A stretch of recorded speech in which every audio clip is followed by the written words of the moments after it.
the Go Guard weekend just turned into the Go Guard 4 days, and then it went to Go Guard 5 days, and then it went to Go Guard, hey, y'all are being deployed down to the coast and we don't know when you're coming back.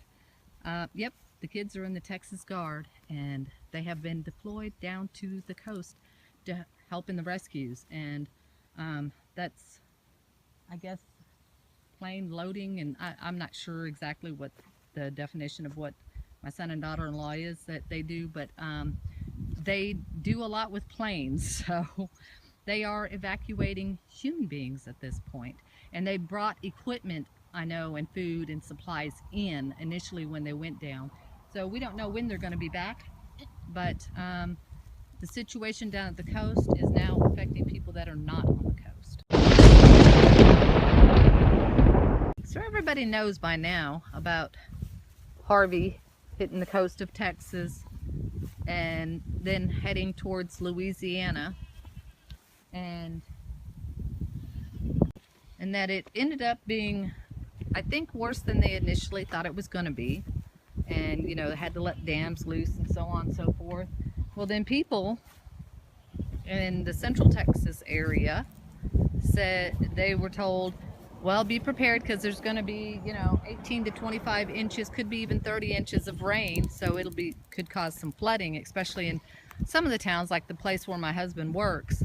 That town, they end up getting flooding out of a big creek a lot of times that floods out the whole downtown area.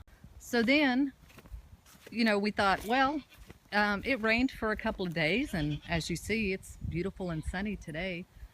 Blue clouds, blue skies, I mean, white clouds, really nice. And so, you know, you think everything's good, no problem. Well, the answer there would be wrong. Sorry for the wind. But what happened is a lot of people went to go get gas and found signs that said either there was no gas or all they had was, and I know it's not gas, but in the terms of, you know, fuel, diesel, or a premium gas, or E85, which I don't even know anybody that has E85, but I'm sure there's some people that do. I pretty much try to always keep my vehicles topped off or pretty close to topped off. And from where our current house is to where this property is, where we're moving, is about 50 miles. So round trip, about 100 miles. So it could take up a lot of gas in the Expedition or in my old truck that gets about 11 miles to a gallon. So, you know, like I said, I try to keep it topped off just because I don't want to ever end up without gas. And these boys are just being bad. So I'm giving them a little treat. I have been out here with the grandkids because the kids, my kids, adult son and daughter-in-law, were activated in the Texas Guard due to the hurricane. So I've been staying out at the new homestead with the grandkids. And so a lot of, you know, driving back and forth. Well, the other day I had used up about a quarter of a tank, and I thought, well, let me stop by and top off the tank.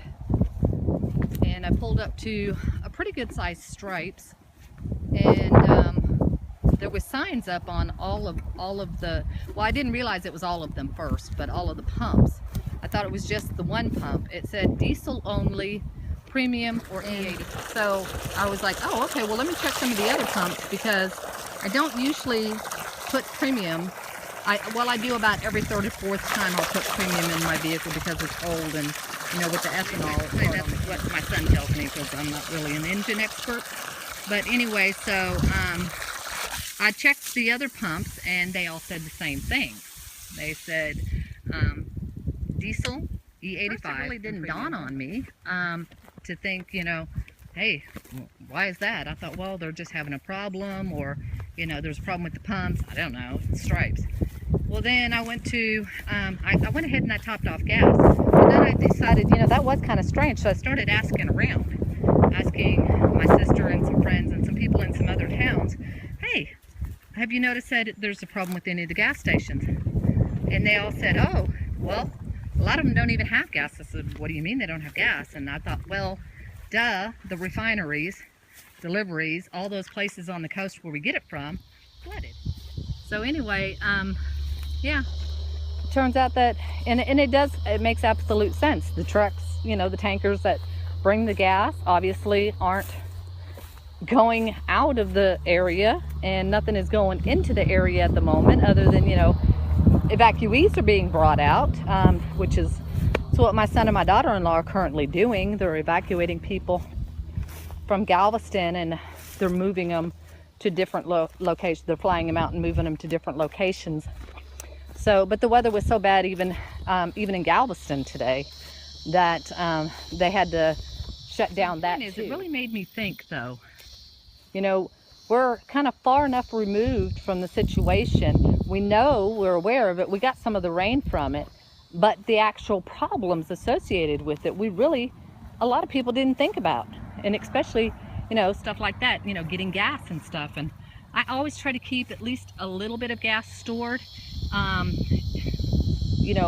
Gas isn't the best thing to store, but we do have multiple vehicles, so we try to keep them all topped off so that we at least have one or two of them at all times that have full tanks. And then luckily, my son has 2 diesel vehicles, and it seems like right now at this moment, and I don't know if that'll change, diesel is not a problem. So, it's just something to keep in mind, that even when it seems like it doesn't directly affect you, be prepared, because sometimes what doesn't directly affect you will affect you.